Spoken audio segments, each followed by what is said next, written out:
Hello everyone, कैसे हैं आप सब लोग। So welcome again to nursing Adda 24/7। I am Mahak शिवकंदेव, no nursing educator. और बच्चों, जैसे कि आपको पता है, अब आपका आरआरबी नर्सिंग सुपरिटेंडेंट का एग्जाम बस आने वाला है। ठीक है, 10 तारीख से आपके एग्जाम शुरू हो जाएंगे। 10, 11, 12 में से किसी भी डेट को आपका एग्जाम हो सकता है। तो हमें तो पहले ही प्रिपरेशन अपनी रखनी है।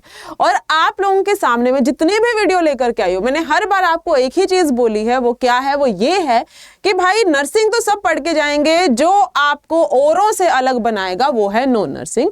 तो आज का जो टॉपिक ऑफ डिस्कशन रहने वाला है वो ये रहेगा कि आपको नॉन नर्सिंग में 25+ स्कोर करना है। लेकिन बहुत सारे ऐसे स्टूडेंट्स हैं जो ये सोच रहे होंगे कि मैम हमने तो कोई कोचिंग नहीं ली, अब तक हमने कोई पढ़ाई नहीं की, तो हम कैसे 25+ स्कोर कर पाएंगे। और बहुत सारे ऐसे लोग होंगे जिन्होंने छोड़ ही दिया होगा, ये सोच के कि यार लास्ट 1 महीने में अब क्या ही हो पाएगा, छोड़ो, नॉन नर्सिंग की तरफ बिल्कुल ध्यान नहीं देना है, हम अपना फुल फोकस रखेंगे नर्सिंग पर। बट ट्रस्ट मी, आखिरी के 1 महीने का अगर आप इफेक्टिव तरीके से यूज करते हैं तो आप बहुत आराम से 25+ स्कोर कर सकते हैं।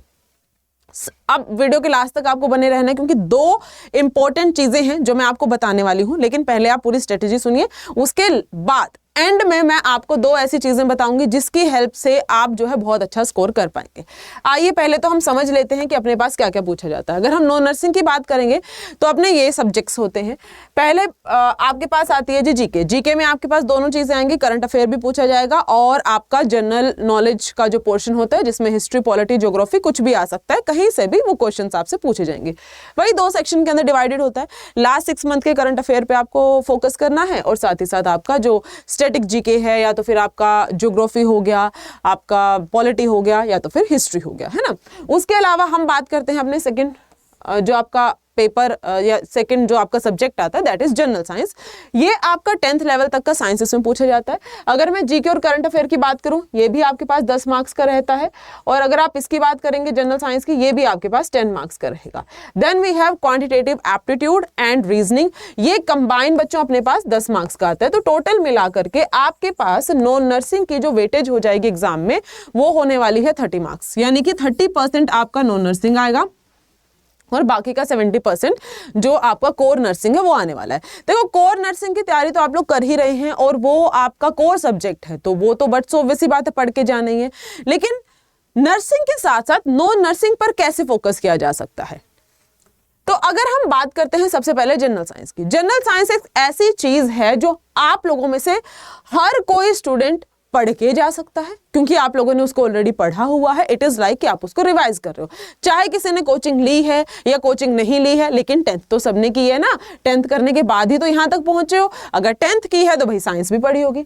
तो क्या करना है इसके अंदर, आपको 9th 10th का जो साइंस है उसी पर फोकस करना है ना। और 9th 10th की साइंस में भी मैम आपने बोला था बिना कोचिंग के कैसे करें, तो भाई एनसीईआरटी पढ़ो, वो तो सबके लिए अवेलेबल है। आप किसी भी इंटरनेट पे, आप गूगल पे जाइएगा, सर्च कीजिएगा एनसीईआरटी, आपको सारी एनसीईआरटी फ्री ऑफ कॉस्ट मिल जाएंगी। प्लस हर लैंग्वेज में अवेलेबल है। आपका जो भी मीडियम है, आप उस लैंग्वेज के हिसाब से आप अपना एनसीईआरटी डाउनलोड करो, उसको रीड कर लो।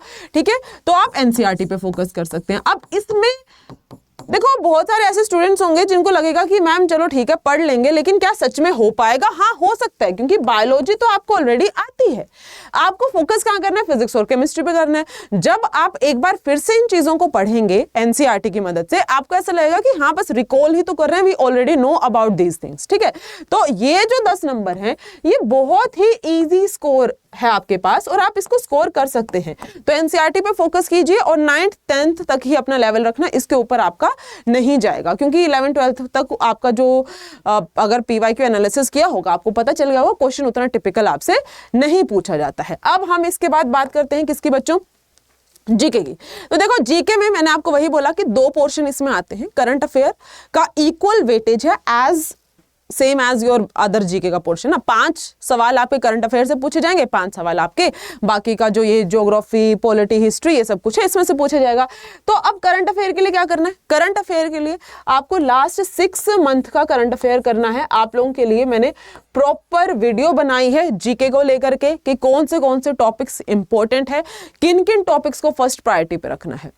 जीके एक ऐसी चीज है, इंटरनेट पे जस्ट तुम डालोगे ना टॉपिक को, तुम्हारे पास न जाने कितना सारा कंटेंट आ जाएगा।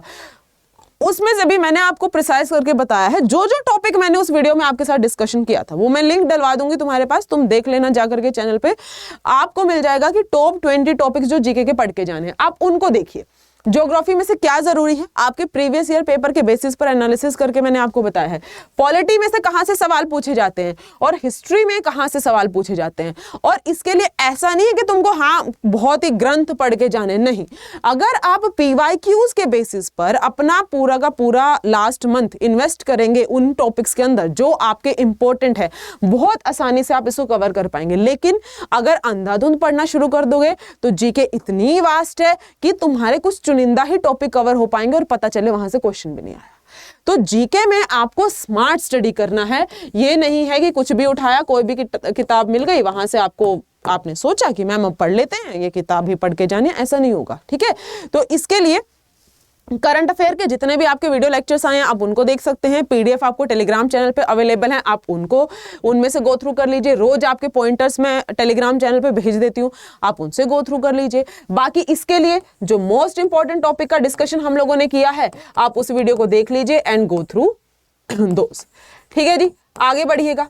आगे हम बात करते हैं किसके बच्चों, आपके पास मैथ्स और रीजनिंग की। देखो मैथ्स और रीजनिंग की अगर हम बात करेंगे, मैथ्स और रीजनिंग भी अगर आप देखोगे वही कुछ चुनिंदा टॉपिक है जो घुमा फिरा कर पूछता है।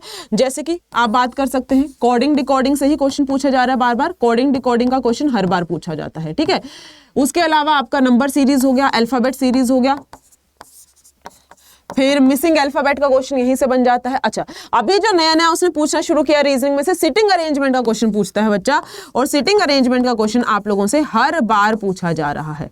ठीक है, तो आप देख लीजिए कि सिटिंग अरेंजमेंट अभी नया ट्रेंडिंग टॉपिक है, तो देयर आर चांसेस कि सिटिंग अरेंजमेंट का क्वेश्चन इस बार भी पूछा जा सकता है।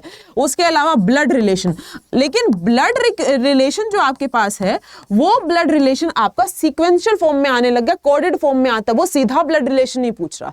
ये आपके रीजनिंग के टॉपिक हो गए। अगर हम मैथ्स की बात करते हैं, मैथ्स में आपके पास अर्थमेटिक पूछता है। अर्थमेटिक में क्या आ जाएगा भाई, अर्थमेटिक में अपने पास परसेंटेज है, परसेंटेज का सवाल साल दर साल उसने पूछा है, बार बार पूछा है। फिर आपके पास प्रॉफिट एंड लॉस से क्वेश्चन पूछा जाता है, लाभ और हानि का सवाल पूछता है आपसे। ठीक है, देन आपका डिस्काउंट और मार्केट प्राइस से यहां से भी कभी कभार क्वेश्चन पूछ लिया जाता है। ये आपके ईएमआरएस में भी पूछे गए थे और मैंने आपको बोला ईएमआरएस का एक बार पेपर कर लो, तुमको थोड़ा सा आइडिया लग जाएगा कि किस तरीके के क्वेश्चन पूछे जा रहे हैं। ठीक है, फिर आपका रेशियो एंड प्रोपोर्शन है। फिर जो सबसे इंपॉर्टेंट जो दो टॉपिक है वो है आपके पास work and time, time and work का क्वेश्चन पक्का पूछा जाता है। और आपके पास एक सवाल आता है बच्चों की कहां से, स्पीड और डिस्टेंस से। ये सारे आपके जो टॉपिक्स हैं। बाकी नंबर्स का क्वेश्चन भी पूछ रहा है, एचसीएफ एलसीएम का भी सवाल पूछ लिया था उसने, एक बार ही पूछा, ज्यादा बार सवाल नहीं पूछा। बट ये जो आपके पास टॉपिक्स हैं, these are very important topics और इनके बारे में मैंने बार बार आपको हाईलाइटेड तरीके से बताया है कि इनको पढ़िए, ये आपकी प्रायोरिटी होने चाहिए।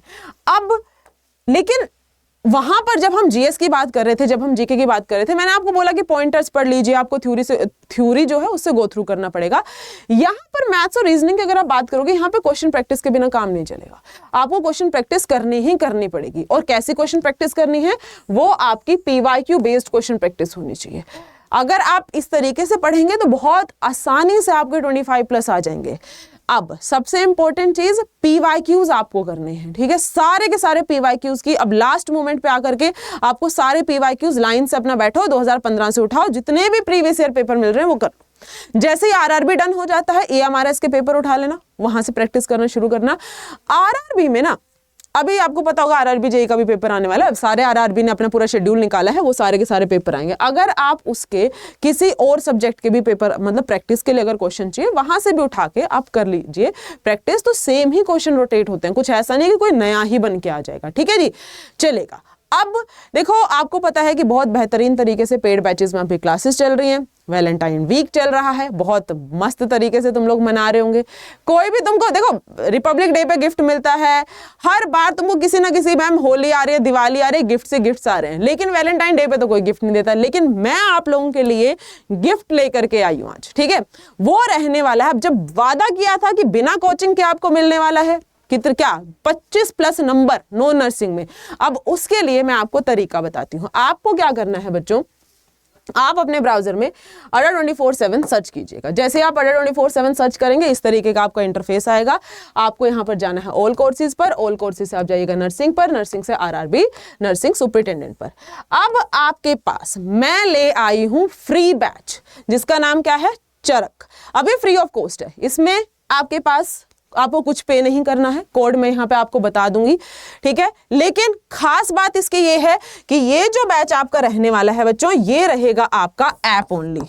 क्या रहेगा जी, सिर्फ और सिर्फ एप्लीकेशन पर ही रहेगा। आपको पहले अड्डा 24/7 का एप्लीकेशन डाउनलोड करना पड़ेगा, फिर वहां से आप ऑल कोर्सेज पे जाएगा, नर्सिंग, नर्सिंग से RRB nursing superintendent, then you will find this batch. तीसरे नंबर पर आपको ये बैच मिल जाएगा। पे कुछ नहीं करना है, कोड आपके पास रहने वाला है MS100। आप इस कोड को अप्लाई कर लीजिएगा, लेकिन ये ऑफर जो है रात को 12 बजे तक ही वैलिड रहने वाला है, तो कुछ ही घंटे हैं आपके पास। आप जाइए फटाफट इसमें एनरोल कर लीजिए। मैथ्स की क्लासेस ऑलरेडी चल रही थी पेड बैचेस के अंदर, अब आपको इसमें भी देखने को मिलेंगे। जो टॉपिक्स बार बार तुम्हें बताए गए हैं कि ये इंपॉर्टेंट है, इन्हें पढ़ लो, वही टॉपिक्स आपसे यहां पे पूछे जाएंगे। ठीक है जी, बात समझ में आ गई आपको? तो वही टॉपिक हमने यहाँ पे डिस्कस किए हैं, भरपूर सवाल आपको मिल जाएंगे इसके अंदर। तो जाइए फटाफट बैच में एनरोल कर लीजिए। पहले एप्लीकेशन डाउनलोड करना पड़ेगा, फिर आपको ये आरआरबी नर्सिंग सुपरिटेंडेंट में चरक बैच मिल जाएगा, जो कि आपका नॉन नर्सिंग का बैच रहने वाला है। सारा नॉन नर्सिंग इसमें आपको फ्री ऑफ कॉस्ट मिलेगा, लेकिन सिर्फ कितने बजे तक मिलने वाला है मैं फिर से आपको बता रही हूँ, दोनों चीजें। फिर बाद में बोलोगे कि मैम नहीं मिला। रात को 12 बजे तक 12 PM क्या है, ऐप ओनली है, आपको सिर्फ और सिर्फ एप्लीकेशन पर ही मिलेगा। साथ में आपको जो कोड यूज करना है वो आपका रहेगा MS100। इस कोड को आप यूज कर लीजिएगा और जाओ फटाफट बैच में एनरोल करो। फ्री ऑफ कॉस्ट बैच है, कुछ नहीं, आपको 0 रुपए यहां पर पे करने हैं, कुछ आपको पे नहीं करना। ठीक है जी, चलिए फिलहाल इस वीडियो के लिए इतना ही। थैंक यू सो मच जुड़ने के लिए। अब हम मिलेंगे आपको एक और बेहतरीन सी वीडियो के साथ नेक्स्ट टाइम। तब तक के लिए have a good day, bye bye, take care, all the best.